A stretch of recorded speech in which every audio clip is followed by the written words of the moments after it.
Real conversations. Real solutions. Real success. Success is my religion. Why do we always start the podcast laughing? I'm sorry. Them dang barking dogs. All right, I'm here with the chosen one. I'm the success engineer. We back with another one. What we gonna call this mug? The ladder of success. No, not the podcast. The whole podcast, not the podcast Oh, episode. the porch. Yeah, the porch. We're on the porch. Why are we on the porch, man? Tell them. Well, the reason why we're on the porch is because we've accumulated a lot of stories of success and defeat. Because success does not come without defeat. Losing. Yeah, you have to lose sometimes to win. So this is just a testament of the things that we've endured over our lives, that we've experienced, that could help you out, help you avoid those potholes that we live in Kansas City. So you know about the potholes. So this is a podcast dedicated to that. We can smooth the roads. This is a little more paved way for us to do it. And the porch is something that we made up that we just said we're gonna be old men one day sitting on the porch and just talking about life in general. We're gonna be talking about this too. Yeah. So the porch is what we're gonna call this podcast. This splinter off of the Success is My Religion podcast. You know, I got the Eat With Us with Yessie and Ozzy at the school. So shout out to them. We need to shout out. They got to get their grades up. So we got to wait to do the podcast with them because we figuring out how to get into college credit classes, all that stuff. But today, the podcast episode is the ladder of success and the rungs of how long you want to climb. Is there levels that you cap yourself out on, which a lot of people do? We've had this discussion over brunch. And why would you do that? Are you not comfortable where you was where you got too extreme, too hard, or are you just comfortable at the rung that you're at? And that's what this is going to be a discussion about. Yeah. So, do you have any examples from your own life that you can share with everybody? Well, yeah. I'll say with my job, opportunities have created themselves for me to move up. If you don't know, I work at a car dealership. I started out at a very, very young age, early 20s, as a car washer. Nothing simple, nothing major, nothing to write home about. But over time, I became a lead porter, which is, you're responsible for your teammates. You get to go take people home and just do stuff that normal porters don't do. And then over time, I became a detailer because somebody didn't show up to work and they needed cars cleaned. So I learned how to do that. Got pretty good at that. Went back to being a porter for sales, which just means that you get gas and touch up cars, do the things that you need to do to help out sales. Put gas in cars, go get cars from different dealerships, stuff like that. That lasted for a little bit, and then I was back to being a porter. Obviously, because of the ownership change, which I survived 3 different times. Now I work for Moley, very good company. And now I'm in Porch. Just on the wimps, I associate with everybody. If you have ever worked with me, then you know that once I feel like you're cool enough, then I'm gonna joke with you. I'll deem you worthy to joke around with you and not be so serious around you. But I knew the parts manager at the time, and we were, all kind of cool and familiar with each other since I've been there forever. And he just flat out asked me if I wanted to, be a parts professional because he was tired of people coming in to fill out applications and not fill it out, which is crazy to me. Oh, but I see it every day, baby. He does. He's, yeah. I see it every day. He is trying to help you be better. So yeah, I didn't have to fill out an application, obviously, because I already worked there, and we worked it out to where if I didn't like it, then I could go back to being what I wanted. But I also am a very caring person. I don't like to um, leave a position without it being filled up to standard. So we worked it out with the service manager and the parts manager. I ended up liking the job. I got a raise, so that really helped me like it. And I've been in parts since early 30s. Early 30s. So now I'm in So, what about your desire to be successful? How were you, what did you, what would you say your when you try to get back to the pocket? Like my bad. Oh, well, my desires, anything that I try and do, I try and be the best at. So before the person left and I had to detail on my own, I was paying attention to him because he was a professional. So I was learning from him. You could say I was an understudy. I learned how to buff and wax and do all kinds of detailing tricks that you wouldn't know what to do.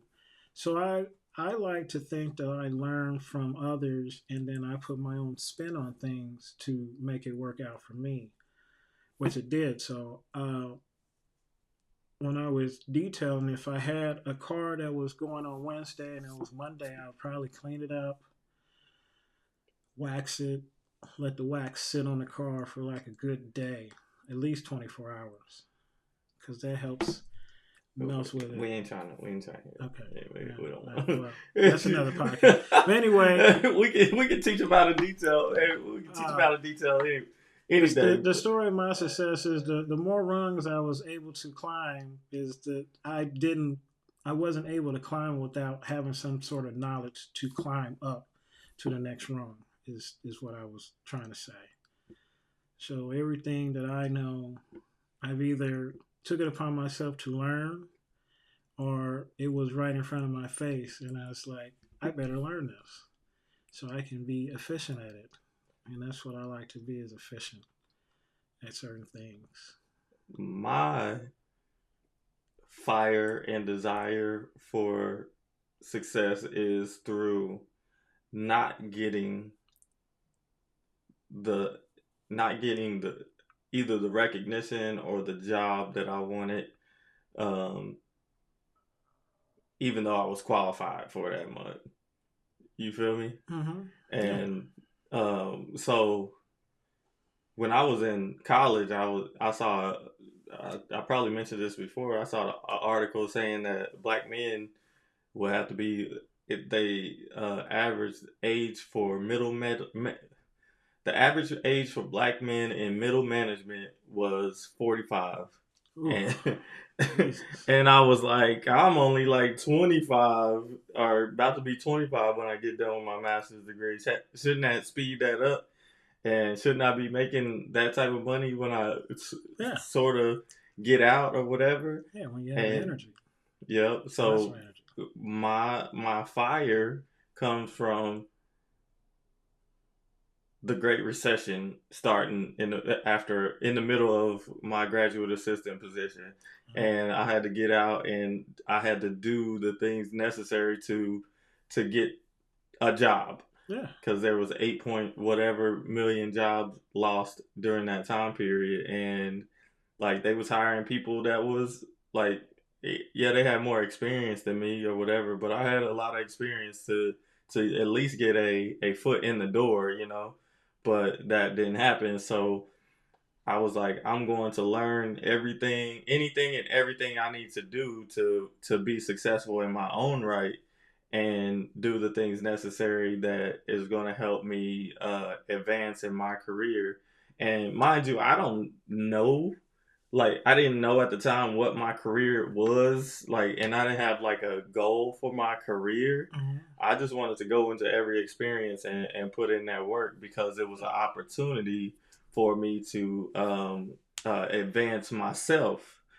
And like now I'm to the point where I have enough skills and enough know-how to learn anything that I need to learn to be successful, that like I don't care about if you give me the opportunity or not. I'm going to go get it.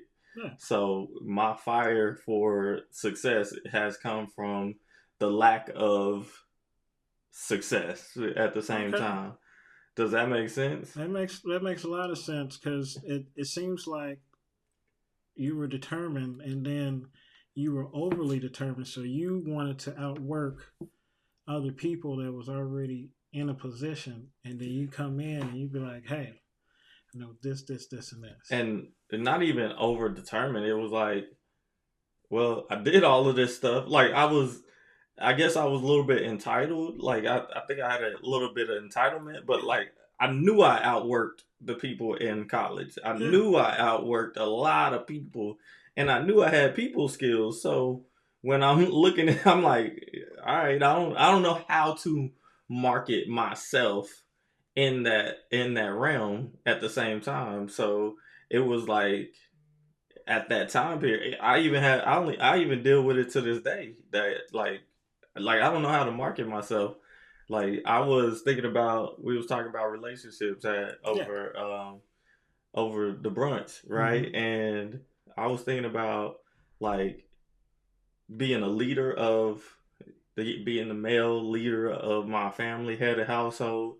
Like I've always been just assumed the leadership position, like in my on my basketball teams. I was always voted the captain. I never had to say I wanted to be a captain. Yeah. You see what I'm saying? And Well, that's so that's other people acknowledging your greatness. right, but I never had to market myself. So in relationships, women, I don't want to speak on what women want, but like what I perceive that women want is somebody to assume, like not just assume the position, uh, Assert. assert the position. And Yeah. I've never had to do that. So that's where I'm kind of lacking in that department when I want a long term relationship, um, asserting my not dominance, but like my leadership No, capabilities, I understand. and showcasing the leadership capabilities. Because I just assume the leadership role in whatever environment I'm in, because I do the things that are that other people don't want to do, Yeah. anyways. And I can lead and follow at the same time. So like I don't have to be Jordan, but even though I am Jordan, Uh-huh. or I am Kobe, or I am LeBron, I can still fall back to that role player role. Yeah, you let other people shine. Yeah, and like I don't have to dominate every time. Like you don't, my way is not the super correct way, but I do got a lot of skills, so you gonna defer to me anyways at Yeah. the end of the day. So I'm gonna just let it go. I don't I don't think that I felt that way about a relationship. I think for the most part, and I'll just say this for the last relationship I was in, I asserted myself because I knew if I didn't, then certain things wasn't going to get done. I need certain things to get done because that's how you keep low stress. Even though it's stressful to do it, the fact that you have it already in place should be less stressful. So I always assume, and I'm from a different generation, so I saw different things. Like I'm a generation where grandpa and grandpa, no, grandma and grandpa. You might be from this generation, grandpa No, and grandpa. no, I'm 43, not from this He has generation. two dads. But grandpa and grandma get along, long list. They basically committed to themselves for the duration of the marriage. And grandpa did what he needed to do, bring the check home. grandma pays the bills, takes care of things, but everything is taken care of. Like everything had a role, and I don't know when that changed. I don't know what generation that changed from because now I see men sometimes playing the position of a woman. They're getting taken care of. They're at home waiting for something. I don't know what, but they're waiting for some. And so you have a lot of women that are out here that are just independent. And some women are so independent that they literally don't need men for anything except for the obvious reasons. But even that is hard to come by because they've got in their heads the mentality of a leader and a male. Some of us, some of them have not had choices because they, single parents or, they had to get there determined to be successful in life. And I love that determination.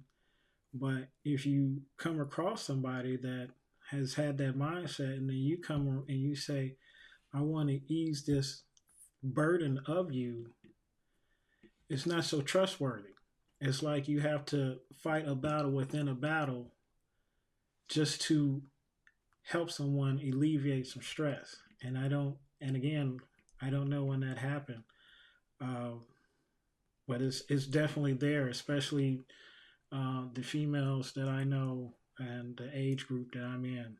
I don't know about the younger generation because I'm sure they're not interested in me, and that's fine. But you know, I, as you live life, you'll notice that over time everything changes, and not always for the better. Yeah.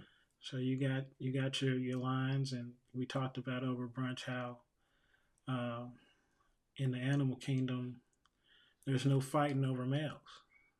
The females just let the male do what he does, and he comes in, he chooses, and does whatever. It doesn't apply to the human race, but I know nothing has changed in the animal kingdom. The lion is still a lion, you know, vice versa, blue, blue, blue. Yeah, and uh, the reason why we can go between these, I call them arenas. So we went from work or professional, personal, professional to relationship. Yeah. It's the same principles always come up. Same principles always come up. What is your goal? So there's nothing wrong with living the lifestyle that you live. I'm not here to judge. We're not here to judge anybody's lifestyle. But what is it that you want? And you have to find the things that fit what it is that you want, and let that be the direction that you go in life. And if you don't do that, then you're going to be off, and then you're going to be bringing people in. You're going to be attracting people that aren't necessarily the same vibe Yeah. as They're you're not for supposed you. to.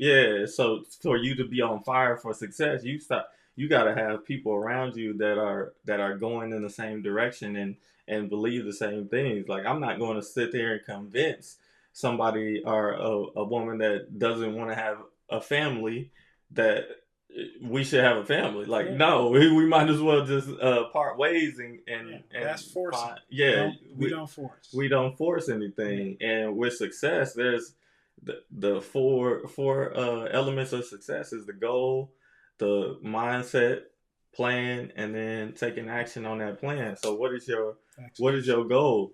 And you got to figure out what that goal is, and that goal has to not hinder anybody else's success, which is the number one rule of success. Yeah. Is that you can't hinder anybody's success on purpose. Or you're not supposed to. The No. universe doesn't.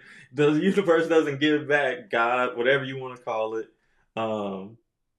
it doesn't give back. It doesn't reciprocate when you force things, and Free will. you take things for, or take people and things for granted, and you're just using them on your way to success.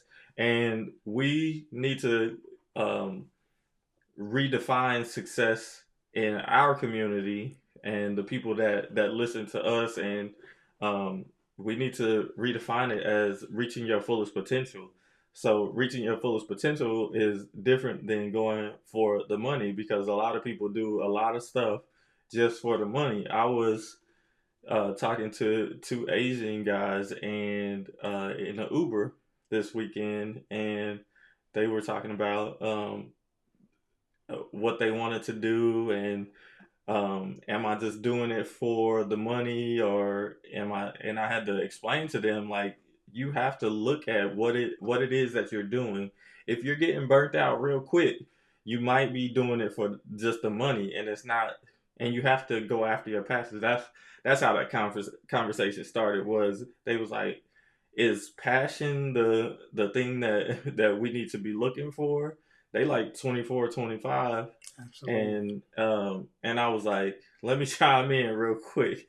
I was like, yes, you need to be looking towards those passions, because your passions, your interests, those things are going to push you past what it is that is required. So there's always going to be work in every goal that you have.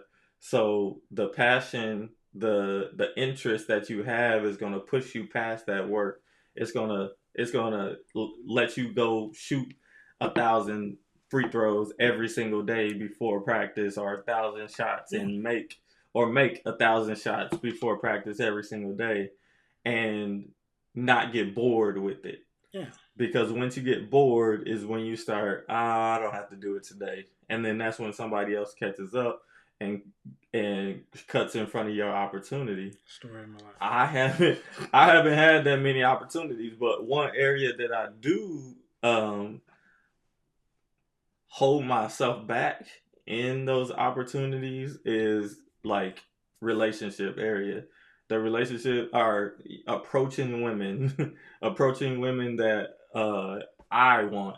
Not just the women that I can get. The women that I want, I need to go and approach them, and I hold myself back because I'm shy a little bit too. It's not wrong with that. It's nothing wrong with that, but that's that's a something that I want to work on, because where we lack in other areas affects another area of success, arena of success, and that is, I see that negatively affecting my go get itness and my fire and desire for success.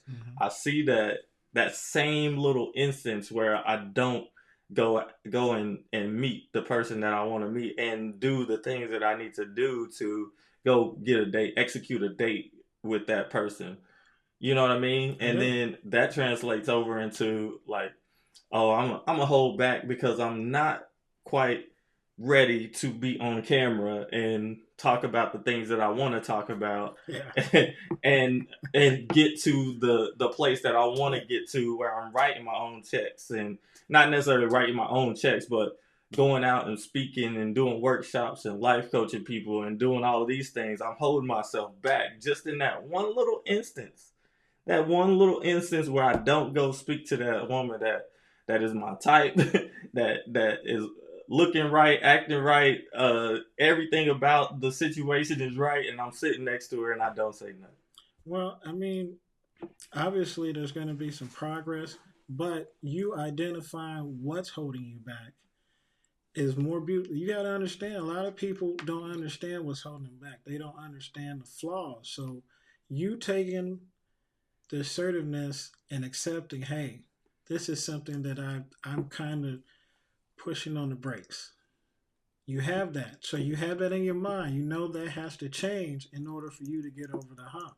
So that's another rung. Once you get on the other rung, you might be at the top of the ladder. You might be two rungs from the top of the ladder. You don't know that until you execute what you need to. Now, I'm in a similar place as far as that, but for me, it's just that I may not feel like I'm up there with that person I want. You know, they may, we talked about stuff like that, and I may not be up there. I don't know because I'm not trying. I'm not applying myself. So I don't know if I'm going to get accepted or rejected. But what I will do is look afar. I will appreciate you from afar. Now, one time's a chance, twice is a notion, third time, I'm going for it. Even though I don't do three strikes you're out for people, I do three strikes you're out for certain instances because I don't know if the universe or Jesus is like, hey, put this bowl of cereal in front of me. Or what is that? I wanted French toast. I'm drowning, but you didn't send you didn't send the sign. Yeah. Well, I wanted a wrap. But I sent you this book. I sent you something. So you have to, and I'm sure that everybody has these flaws to where you're looking for a certain thing to say, okay, go ahead and proceed. And I don't, especially now, I don't think life works that way. Yeah. It doesn't. You have to take advantage of the things that are there because, as I just stated, I wait until like the second or third time. Sometimes you don't get a second or third time. Sometimes you just miss out. Yeah. And you got to be okay with that. And that's when it comes back to how much on fire is it to achieve your goal. Mm-hmm. So if we can kind of see where our goals are compared to other men their goal might be just to get that woman for that night for whatever their desire is for it, and they are going to not even wait for that second, third strike. They going after that first home run, and a lot of times you do get that first, or you get what you apply yourself for. Yeah. And so if you go not looking to strike out, but looking to hit that first pitch, mm-hmm. like that can jump from arena to arena and help you out because you're not hesitating. And once you hesitate, and that's what I've been doing. I've been hesitating on putting together all of these different products and stuff. And I told you I was gonna show you my business plan. The money-making plan, maybe not a business plan, but the money-making plan. It's still a plan. We gotta execute your plan. Yeah, so like I've been holding back on that. I got a notebook full of everything that I need to execute at least something, the bare minimum, to get started in every one of the programs that I'm about to show you. Okay. You know what I mean? So, but I've had it for 5-6 years. What am I doing? You know what I mean? Well, you're just waiting on the time to be relevant. And this is the best time right now. The fact that you have those things and you accumulate those things, that means that you did all the work up until the execute. So you're just waiting. You're just waiting to execute. A lot of people don't even have that together. A lot of people fly by the seat of their pants. I love that statement. An older person told me that. I love when older people talk to me because they say some things that'll make you think. Like my auntie, this is a long time ago and it's totally irrelevant, but my auntie once told somebody, I forgot who it was, where we were, but that stuck with me so much. And it's a little explicit, so I'll mute it down. But it's F you and the horse you rode in on. I think that is hilarious. I'm waiting for a moment to where I can tell somebody that, and it'll probably be in a different mindset, but I'm waiting for that so I can do that. I don't know. I just don't want to say it in a joking manner because it sounded like something that could be perceived like a warning. Like, hey, now you crossing the line a little bit now. Don't do that. So that's just me. I like kooky things like that, and you'll get to know that over the podcast. But yeah. So that desire and that fire, it could take you a long way. And it has to be related to the passion, and if you see, like, if you read my book, I keep on forgetting to have a book handy, but I'll bring one next. I got one. if you can see in the philosophy. So I have the four elements of success. Is the goal, mindset, plan, action. So I know the goal. I have my mindset, and then I have my plan in my book. But like executing it, the action over a long period of time, the diligence that you need. Like I've been doing it, but like I've been stuck in the plan part. Like I've been taking steps and preparing myself. So like a great example is that like for the past 3 years I rented a car to do Uber in, right? I was paying like 1,400 a month plus to rent these cars, but I was making more than that, so it was like I'm not putting damage on my car, I'm not putting miles on my car, so yeah, and I was just Ubering to make the money, but I was Ubering a heck of a lot. So my friend, he was like, why don't you just buy a car and use that for Ubering? And I never really thought about the actual details. I never really thought I was going to be paying $600 a month for a car payment, and $200 for insurance, and so that's $800 compared to $1,400. I'm saving $600. So I don't necessarily have to work as hard, but the hard work prepared me to work what I'm doing now. Now you're executing. Now I'm executing, and I can execute on a bigger level because there's more of there's more of a sky instead of a ceiling. Yeah. but the key that I got from that story is that you were setting yourself up to win. So you knew how you wanted to do it, and then somebody was like, "Hey, why don't you do this?" You're like, why don't I do that? And then you did. And guess what? Like he had told me, like when I first started, he told me 3 years ago, "Hey, you should probably buy." But nobody sat down and really and did the numbers, explained the numbers. Yeah. It was just like, but I had it in my mind that I just wanted to do, like I didn't want to put all the miles on my car, because I only had one car at the time too. So that's different as well. So the circumstances are a little different now. I had two vehicles at the time. I had the motorcycle, the Can-Am Riker, and then I got the Tiguan, right? Yeah.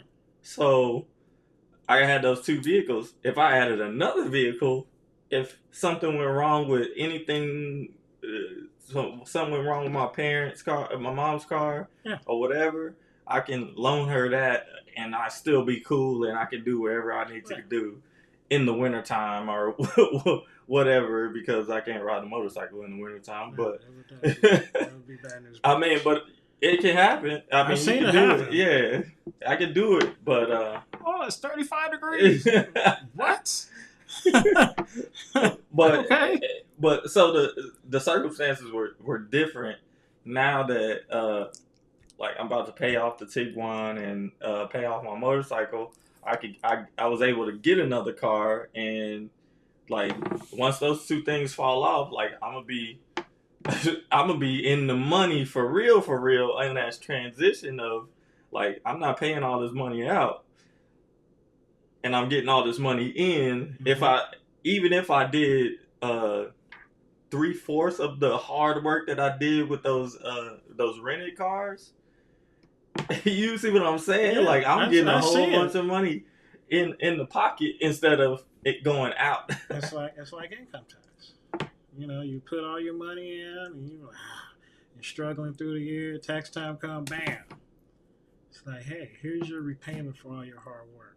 So, yeah, I don't get that repayment. I don't get that repayment, but I know a lot of people that do. They be cashing in on that. Yeah, but the fact that you did the things that you needed to do up until the time, and then you was like, well, something in your mind clicked and say, hey, this is feasible now. Let me execute it. Now You got your own stuff. You don't have to worry about extra baloney. You just, hey, this is me. This is that, and then you can do what you want to do at your leisure. It's Yeah. not something that you're Have forced to to do. Yeah. And that's another thing that we really need to talk about with young people. Like, you don't want to be forced to pay bills at a young age because you can easily get stuck in the rat race. Mm-hmm. And y'all don't even want to be in the rat race. I talk to y'all all the time. Y'all don't want to be in the rat race. Y'all don't want to do these things, but you want to become an adult real quick, and you want to go pay bills real quick, and that's the quickest way to get stuck wherever you are. I had people, a student get, she worked at I keep on saying because I don't want to say the name of the company. Yeah.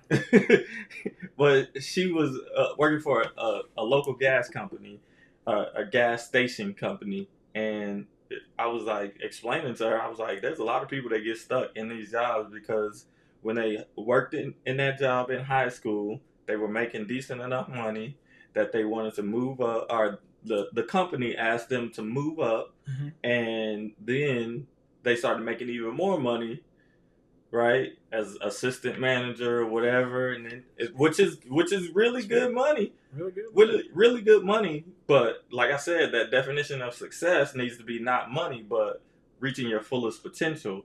So you stop your trajectory of reaching your fullest potential if you're not doing anything but going to that job and making the money to go pay those bills that we have and that we've accumulated over time. So then you're gonna want your own apartment, you're gonna want your own car, a newer car, or whatever. Do you want to go on trips or whatever you want to do after that? Those are all expenses. And once you get a car, once you get an apartment, like, there's no really going back from. There's no end to that. Like, you're going to get a mortgage, you're going to buy a house, you're going to, until you pay off that car, until you pay off that mortgage or whatever, it's money coming out of your pocket. So if you do anything after high school and you don't go after knowledge, which is formal education in some form or fashion, save your money. Do the things that you need to do with your parents. Make a deal with your parents to stay at home, work 60 plus hours a week, and don't spend that money. Stack up and then make decisions. Stack up, then make the decisions to use that money some way, somehow. Because say if you stacked up $100,000 over a 5-year period, right? You see that face, and I can help people do it with a mediocre job. I can help people do it. I don't like to mention it because it's an easy way out, but I want to help everybody, not just the people that want to get educated, want an interest or whatever, but if you made $100,000 and you have $100,000 in the bank account and your car is breaking down, or you struggle to get to that place where you got that $100,000 in the bank account, you can go buy you a car flat out. $25,000. Use $25,000. You still got $75,000. $75,000, right? You bought you a brand new car with no insurance or whatever, but you don't have a car payment. So that's good. Insurance is whatever it is. Yeah. We're fine with that. Yeah. You got $75,000. You're still working. You still putting in the hours. You maybe cut back on your hours a little bit because you got a little bit of cushion because we got $100,000 now, $75,000. And you exactly just like I did in that in that scenario. So you got $75,000, and this is what we don't be teaching students. This is simple. We don't teach kids about this. $75,000 less, right?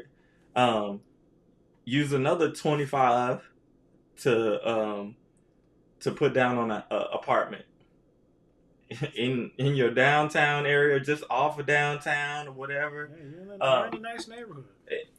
Right, put it down so that you because in Kansas City you can get an apartment, a one bedroom, maybe a 2 bedroom apartment for $150,000.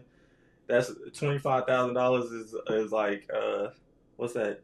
20 Yeah. 20% Yeah, ish. 20%. You're a first time home buyer. It's the same as rent. Yeah. So now you got $50,000 left. You're still working. You still got the budget. You still got doing the the things. cushion. You still got the cushion. Now you can furnish the house. You can do whatever you need to do with the house. You got maybe $40,000 left. Yeah. And now you still are with the cushion. So you can even get a credit card. I suggest after you get the $100,000 or after you get $10,000, you can get you a credit card because you can pay the credit card off every month before the interest gets accrued or whatever or applied. Mm-hmm. So that's what the $10,000 is for, that cushion, because you don't want to just be swiping the credit card for everything, but you have it there to your ability. You gotta teach yourself how to be responsible with that stuff. So, get you a credit card. You got $40,000 in the bank. You know what I mean, and you then like you have come from zero, not having anything to um, working a mediocre job to having $100,000 to having your own car already paid for to having an apartment downtown, and all you did was work a mediocre job. I don't know if I should say that mediocre job, but that's what I call it. Mediocre job is a low entry level, Yeah. with High limited benefits. a limited ceiling, right? Yeah. Without more education or whatever. So I say mediocre job because of that. But it's a possibility to do nowadays. Back when we grew up, it was only two ways: you either go to work or you go to college, and Or you go to the army. or you go to the army. Yeah. That's it. Y'all got multiple ways that y'all can make, and y'all can do it way before you're 18. Right, that's way what I'm before, saying. I had to wait till I was 18 to even think about doing anything on my own. Yeah. But those are good things to apply, and that's the reason why we're on this podcast, to help you realize that what me and him we had to go through, you guys don't necessarily have to go through. It's a little bit more easier path. There's less potholes, if you will, if you do things the correct way. If you put in work, that's all I'm asking. Like, put in the work. Put in the work of your ancestors. Put in the work of your relatives. Put it in the work of your parents. Whoever, if somebody got you to this point to let you have the ability and the freedom to do whatever it is that you want to do, and yet we can't even fill out a application online. I would even go as further as to say the luxuries. Luxuries, yeah, y'all got luxuries. Because I saw the internet come out. I had the first cell phone, not because I prepaid, but it was Sprint. Now you got $2,000 phones that connect to everything. Everything is on this phone. You can learn about. Me being the age I am, I just went and got a library book. Library card. So I'm about to turn the heat up on a lot of people.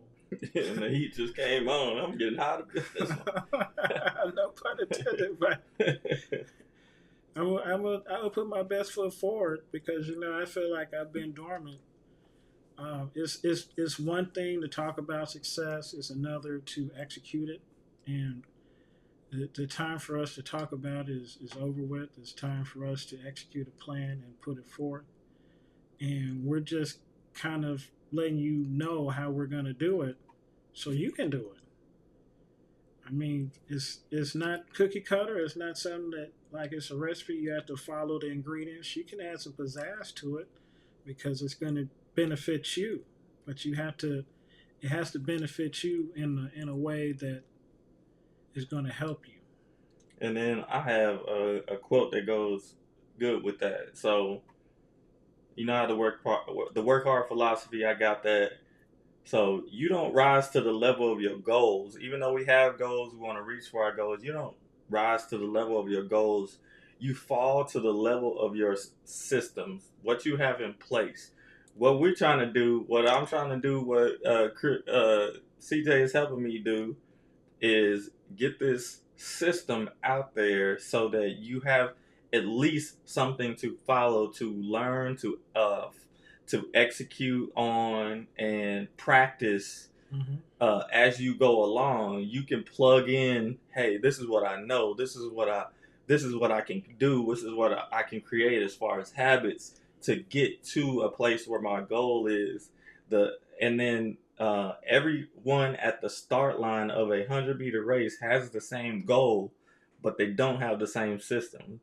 It's true. Everybody has a different system, and it's going to fall upon the system that you have in place. And if you have the system, the work hard philosophy, that system in place, and you understand this is the work that I need to do, this is how I can start with nothing and create something based off of me just thinking through the circumstances, your everything that has to do with the work hard philosophy, then um, you're gonna put yourself in a position to win every single time.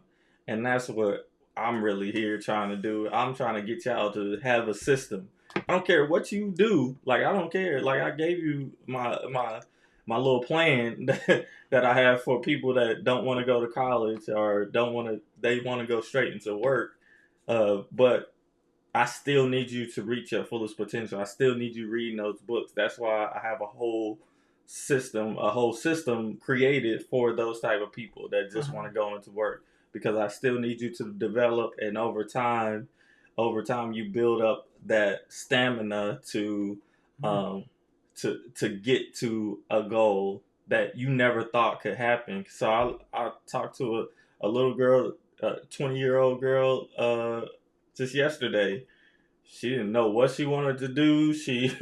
Her mom was gonna help her pay for rent, and her mom was helping her with this, and she had all these excuses. But I was like, "You 20 years old. You are in a critical area right here. If you don't either find something that you are interested in and passionate about and go after it, you're gonna be working, and these jobs aren't gonna pay you enough to live the life that you're going to want as you get older." And if if you don't do anything, you're gonna end up being a server, which they make. Those are the people that make a little bit Mm-hmm. more of a living, Yeah. and you're going to waste the youngest years of your life. And I always, like I said, 15 to 25 is the age range that I want to focus on, because you have to jumpstart your life. You have to jumpstart a generational wealth, and for you to do that, you have to put in work. And if you don't have a system, that you just flying at the seat, what is it?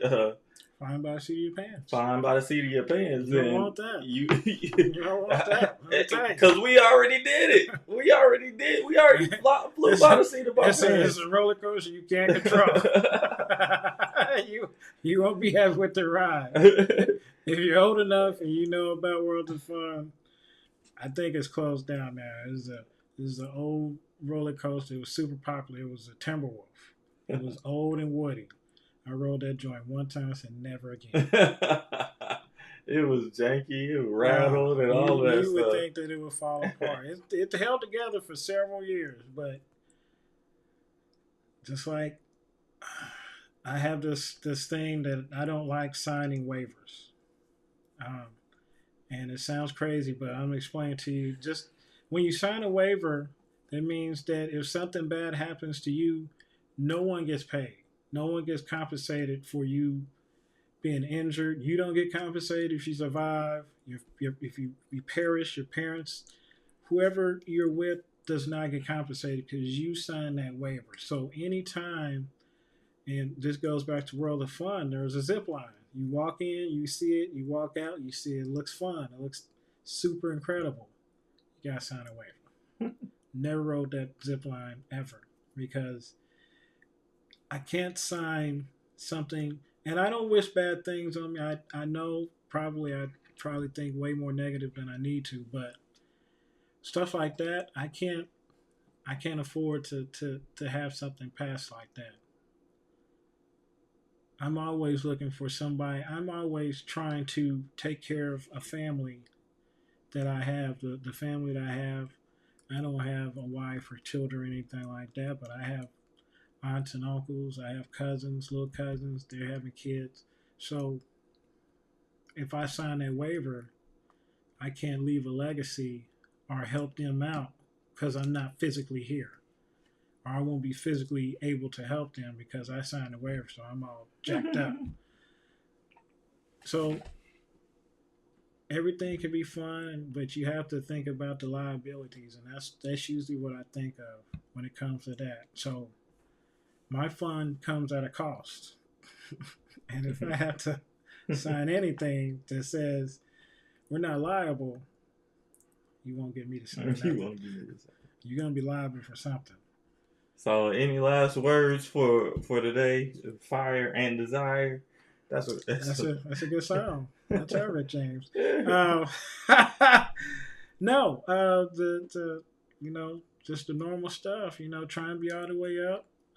Live the best life that you can, without creating any havoc for others. Be all the way up. Be committed to excellence, and work hard. All right, man. I ain't got nothing. I'm tapped out. I'm tapped out. So y'all have a good one. Look for our podcast on all the networks: Spotify, Apple Play, and YouTube. On the porch. On the porch with us. On the porch with get some knowledge. The chosen one and the success engineer. Oh yeah, we love it.